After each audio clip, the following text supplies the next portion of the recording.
better way to start your week than figure out how you can scale to the top? Hi, and welcome to Unsuccessful, where we talk to successful people and look at their career from a more intimate lens. I'm your host, my name is Okoye Roy, and today we're talking to a very special guest, Marcelo Silva. Hi, Marcelo, how you doing? Hi, how's it going, Roy? I'm I'm doing good. good. I Glad love to be here. I love the feat. It's giving. Were you in the military? It's giving. No, I'm just a big fan of Che Guevara, so I figured I'd wear his shirt today. Okay, that's so good. I mean, speaking of which, why don't you tell us a little about yourself? So I was born and raised in Newark. Yeah. Um, uh, I went to Ann Street first. Well, I mean, if we really start back in schooling, I was in Catholic school first. That didn't go too well. Why? I didn't. I guess I mean like that. The little bit of a rebellion Yeah. in me. Like I didn't like the uniforms. Like plus they were terrible uniforms, man. Imagine you had to wake up every morning as a little kid and put on brown pants, a yellow button-up shirt, and a brown tie. I did it for 12 years. I know how it feels. I mean, they eventually then changed the colors after I left there, but so you had to wear black sneakers or black shoes. Yeah. So one day I'm like, I like my new white and blue Nikes, so I'm gonna wear those to school. So they caught me, they suspended me, got in trouble for that. Yeah, you were quite the rebel. You were quite the rebel. So and the way they found out is the principal, she saw me in a lunchroom, and of course when you're sitting at the table, you could see all the kids' feet. Yeah. All the kids had their black shoes on. She comes across me with my brand new white sneakers on. So, yeah. So I was getting in, like, it wasn't serious trouble, but, like, my mom eventually took me out of there before they really kicked me out from getting on all this trouble with them. Oh. And, Catholic school, man, they're really strict. Like, some of the nuns. Like, I remember one time. What was it like after I that? went to the restroom one time, I remember, and this is like 3rd grade. I went to the restroom. And all the stalls are full, because remember, you had to go to the restroom with everybody else. There's a certain time that the teacher has to take everybody to the restroom in Catholic school. Really? Yeah, it ain't like public school. You just grab the hall pass and you go. So we're all going. All the stalls are full. I go to the one stall. Of course, it looks like it's already clogged up, but I'm like, I got to take a pee. So I'm going to take a pee. I come back out. One of the nuns says, oh, you're the one who clogged this toilet. So she forces me to she gets rubber gloves and says, I got to clear this toilet with rubber gloves. I'm like, I'm not putting on those gloves, and you can call my mom. So I probably cursed at them. They didn't like that. So I was getting in dumb trouble as a young kid. So by like 4th, 5th grade, my mom put me into public school. And certain schools in Newark, they're not the greatest. So fortunately, the public school I went to, the principal was a really stand-up guy. He really ran the school very well. So I came across having some good teachers there. One of them was an art teacher who he pushed me to go to Arts High then after I graduated middle school. So Arts High is it's a magnet school in Newark that you have to take a test to get into. And the test to get into for music, you would have to take a music test, Oh, really? Yeah. For drawing or painting, you would have to showcase some drawing or painting or go there and they give you a test where you got to replicate this scene and draw it or paint it right there on the spot. So I did good at that test. I got into that school. And it was a great school. The teachers there, I lucked out with great teachers there that really, they really pushed me. And that's how I ended up going, to school then for graphic design. Did you grow up in Newark all your life? I grew up in Newark. I grew up in Newark, and then after high school, when I got accepted to University of Arts in Philly, that's when I moved to Philly. That's when you moved to. And so tell me, what was it like growing up in Philly? Well, I lived in Philly for 14 years, so and I got there, I was a teenager, so I mean, there really isn't that much of a difference between Newark and Philly. When you're in one big city, and it's highly known for its crime. Philly is no different than Newark. Like it really isn't. Probably a little less car thieving. That's the only difference. But Philly was pretty bad. I mean, there's parts of Philly that are really nice, just like there's parts of Newark now that are really nice. Yeah. But like I kind of lucked out being in a spot that it was changing. So the school was growing and it was buying more property and getting bigger. So like I remember the first year I was there, we were like 3 blocks away from the projects, and the freshman year that I was there, they knocked all those buildings down. Like we saw them all get imploded. They Yeah. all got imploded. So we were all standing around watching that as freshmen in college. Like wow, I never seen buildings get imploded and come straight down. But so the city did change. It got better. There was like decent job opportunities in Philly then. That's So, why I ended up staying there. well, I'm curious. The university you went to in Philly seems pretty much specific. You said it was the University Of the arts. So of the arts, it's yeah, it's practically a continuation of the high school that of I the went high to. school you went Because to. the high school I went to, it had theater arts, it had music, it had dance, and it had majors like photography and design and stuff like that. So U Arts, it was like a continuation of that.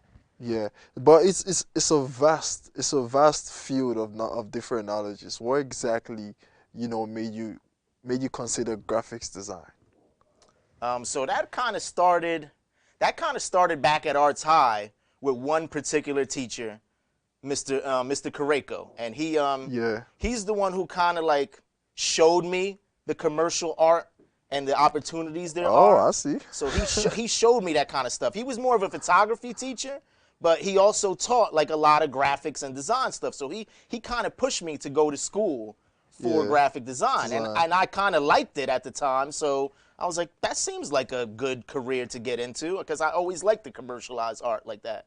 And so it was him and another teacher, Mr. Carden, who was also another art teacher. You got to figure this at Arts High. You don't have just one art teacher. There was 5 different art teachers because they all Of teach course. different things. Yes. So it's not like a regular high school. You get the one art teacher that's there just to Yeah. take up your time for all the kids and just teach them the silly. No, we were actually like it was intense classes. Like some of these classes by your senior year at Arts High, you were taking classes that were 2.5 hours long. Just that one art class, Well, because it would like they would put your time frame together where it would 3 periods. You'd be in one art class. 2.5 hours. So you can listen. That really trained me and helped me for college because Yes. some of those design classes in college they were 6 to 7 hours long. That's just one class. Oh, You had other classes during the day too. There'd be days I go to school at 8:30 in the morning and get out at 10 o'clock at night, because it was like that's the way the schedule was made. So it wasn't easy, but it was fun. well, speaking of intense, I mean, every major, every trades, every field has its challenges. In graphics design, what would you say was the most difficult part of a project, and how did you tackle that? In terms of in school or in terms of in the real world, Oh, because it's two different things. let's fast forward to the real world. And I'll give you an example, right? So I had an intern who worked at Rutgers. I had another intern who actually was from Keene. Yeah. And he was a really good student. We ended up paying him. Like our internships at the jobs that I was at, I get them the credit, but I also get them to get paid if they're coming a day or two a week, right? That's good. So we had an intern there, and he tells me and my other coworker, and I wasn't even a art director yet. I was Yes. the assistant art director. The art director was this guy named Antonio, and me and him picked this kid, right? So the kid tells us, Marcelo, I learned more from you guys in the 6 months that I've been here And then he than the learned 4 years of college. And I'm going to tell you the reason why is because in college, a professor will give you a project that'll take that whole semester. Yes. So you got the whole semester to really work out all the kinks and really perfect your craft. In the real world, you don't got the 4 months to do that. You got 2 weeks. Yeah. You got a commercial or a presentation or a package design for a product. You got 2 weeks to get it done. Might get a little bit more, might get a little bit less. You got to crank that thing out in that amount of time. Your focus needs to be 100% on that for just that time frame. So you don't have the luxury of having a whole semester to finalize your project like we did in college. So that's one of the biggest differences. Some projects, yes, they could take longer than others, but that's definitely one of the biggest differences. It's a little bit more focused because you don't have to. In college, you have that class, but you have other classes too. So you got to focus on all those classes simultaneously. So you do need that semester sometimes for some projects. But when you're working on a project in a real job atmosphere, you're trying to not focus on anything. Your focus is on getting that project done the So best way you so can. so if I'm not mistaken, the major difficulties when it comes to graphics design would have to be the time frame to deliver to your client. Am I The right? time frame, and then the reaction back from the Oh, client. from Because sometimes, yes. as a graphic designer, the client that you're doing work for, they have a completely different vision in their mind. Even though they can't really make it themselves, they already come to you with an idea. An idea. You gotta capture their idea Yeah. and then make it yours. You Bring gotta it to reality, transform it. basically. And sometimes there'll be some pushback. Like even with some of my bosses now, the CEO of my company and the president, Yeah. they'll want it one way, and me and my designers come up with another way, and I gotta kind of fight with them, which isn't bad. I tell my young designers this: don't be a yes man. Yes men can only take you so far. If you say yes to everything, everything will be average. You gotta challenge. You them gotta more. challenge them too. Yeah. So you gotta push them too. Like, and sometimes you gotta do your legwork and get research done. Yeah. Look, this is what this company did with this project. Look at how this advertisement came out. You know, you can Yeah. get stuff from Coca-Cola ads, whatever you find for your next idea to grow. You know, because graphic design is no different than a musical artist. How many music artists they Really? steal from one another? Really? Oh, I love this idea. I'm gonna sample this and change it and make change it. it. Graphic design is the same way. You take from others and you build on that too. It's not that much different than all the other arts. Speaking of clients and bringing their ideas to reality, what do you do when you? Because I believe every creative experience is a creative block. So what do you do when you hit a creative block and you're trying to? How do you come out of it? I do get creative blocks sometimes, so I'm curious to know. That's when you go and do some research. Sometimes you got to step away from the computer. And I tell this to my young designers all the time. Don't let what the computer is capable of doing be what you can do. Like sometimes you get on a computer and it's able to do something for you, so you're stuck to what it could do. Sometimes step Yeah. away from the computer, go back to basics of a pen and or a paper. pencil, and just start Yeah. jotting stuff down and drawing stuff, and you'll come up with something completely different than what the computer's capability is. Use the computer as another pencil, pen, or brush. You know, it's just a tool. It's not made for you to just use its limitation. Use it as your tool to create your span of limitations that you could come up with as a designer, you know? That's a very unique way to pursue to pursue that problem. So, because I know a lot of people hit creative blocks, especially so in the same sense, what happens when you deliver a project to your client, they're like, oh no, I don't like this color, change this and change that. Like they just keep spinning you around the block over and over again. Yeah, I mean What do you do about that? those edits could start piling up, you know? All that edit work could start piling up. What would you say is the biggest struggle you've had to face in your whole entire career? I wouldn't say it as a struggle in terms of like artistically, but I would say like once you get out of college and you're in your first, jobs of, being a designer, and you're not seeing the income that you thought you would get when you went to college for your degree, and you're seeing those college loan payments coming in, and you're starting to second guess yourself and thinking like maybe you didn't do the right move. I guess that's probably the toughest part is when you first get out. It's not like, it's not easy. You're not going to become, a successful graphic designer overnight right when you get out of college. It's going to take a lot of legwork and a lot of, sometimes underpaid jobs to build your portfolio and build your knowledge in terms of the field itself to get further along. Sometimes that comes with even finding a company that you could have some growth in. Because I've worked for companies before where there's no growth in it. You're always gonna be stuck just being just the one or two designers that they have there, The company isn't growing itself, so it's also good for you to try to find a company that you see yourself growing in, If you don't see yourself growing within a few years in that company, it's time to get that resume and portfolio together with all the nice pieces of work that you did do during your time there, and try to get yourself another job. I mean, the jobs are out there, and you just got to chase them. So it feels like you have your foot in the door already in this little world of graphic design, right? What would you say is your biggest accomplishment, or rather, one of your accomplishments that you say you're proud of? Tell me a little All about it. right. So you could go by accomplishments in terms of awards, Yeah, or you could go accomplishments in terms of money that you've made from it. of course. When you're younger, sometimes you like the awards, you know, like in Yeah. 2014, I actually won. I don't know if you guys are familiar with Communication Arts. Hmm. They're like a big magazine and online presence, and they do awards for designers, illustrators. Um, and in 2014, I won for a whole line of a package design for products, right?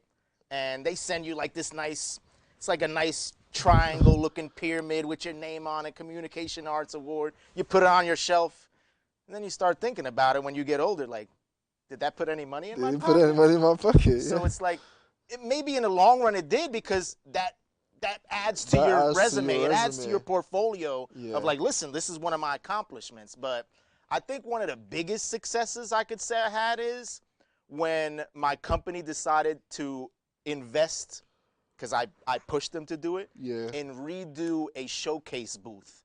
So there's this big show every year Mm. for all these companies, Samsung, LG, all these big companies that sell stuff for your house, right? My company is a smaller company at the time. I told them, let's get a 30 by 30 or 20 by 30 booth. I'll redesign the whole thing. I'll design everything from scratch. I Yeah. found guys to build stuff with me, because I'm also good at craft stuff, because my Yeah. dad used to be a woodworker. Yeah. So he used to build furniture. When he first came to this country, he built furniture. So Ah. I learned a lot of hands-on stuff, craft stuff. So I built a lot of stuff myself. But I found a company with a group of guys who could build the stuff with me and have LED displays. We spent over $150,000 on this the whole damn display, right? That's one hell of an investment. Um, that's what the company's president invested. I didn't put anything. I Oh, just had the ideas. okay. Um, but in return, it helped the company grow to where it is now. Yes. So now we're getting more of a presence at these shows, and every Oh. year I update this expensive booth, which I'm working on now. It's coming again in February, and it really has helped the company grow. And like, when you're in a position that you want to grow and make more money yourself, if you're not seeing the company you're working for making more money, what makes you think that they're going to pay you more money? So if you're helping a company grow and you see all this growth and the sales guys are coming back to you, listen, like, this pamphlet that you did or this package, like, these guys love it. They bought such and such from me. And you see the sales guys, their numbers going up. Yeah. That's when you are going to be successful too. And then when your review comes up, you could ask for the money that you wanted also. So, like, I'm to the point now where, like, within my job that I'm working for, I've helped this company grow so much that, like, the owners, they consider me like family. Like, Family. and most of the time, whatever I ask for, they'll give me, because they don't want to see me go to somewhere else. They don't want to see me go to their competitors. They love what I've helped done for them and helped their company grow. So I could say that that big project that I won is probably one of my biggest successes, because it helped me become a creative director. It helped me put me on that platform that now I'm in full control. You know, I can hire my own designers. Like, Taking a walk away from your career now, like as a graphics designer, looking back at that accomplishment you made for your company, how would you say it has helped you in your personal growth? Putting your career aside now as a graphics designer, in personal growth, how would you say it has helped you? in my personal growth, in terms of, like, you know, relationships, or Maybe. I, yeah, I mean, I guess it does help some. It does help some when you don't have to worry about living check to check, week to week. You know, like, you're not worried about that anymore. Like, you could actually take a lot of your money and start investing in CDs, bonds, stocks. You know, like certain companies that you feel like you want to invest in, and start building upon your own, you know, your own backing of, you know, something to leave behind. You know. Oh, Um, yeah, I mean, I guess it does help in that regard too. Being successful within your career, you could afford to buy your own house, and not have to worry about paying a rent somewhere, and you could live a little bit more comfortably. Living more comfortably That's is fun. that's always a plus. And I Yes. mean, sometimes it's not only just about money. You want to have that peace of mind where you're happy at doing what you do. Like I've always said, like if you love what you do, then you don't even feel like you're really working. Like a lot of people I see working and they're like, oh, I can't wait till I retire. I got such and such years. As a designer, I don't think I'm ever gonna retire. So good speaking to you, Marcelo. Thank you for joining us on the show today. It was really nice speaking. Don't be surprised if in 2, 3 years from now, I'm a graphic designer. Don't be surprised. Hopefully, I see you successful Anyway. on a TV screen somewhere. Anyway, Man. thank you for your time. It was fun on the show with Marcelo. That was Marcelo Silva. It was fun on the show. Thank you all for joining us on the show. Remember, this is where we talk about how we go from grass to grace. And until next time, I'm still your favorite host. My name is Okoye Roy, and I'm saying bye for now.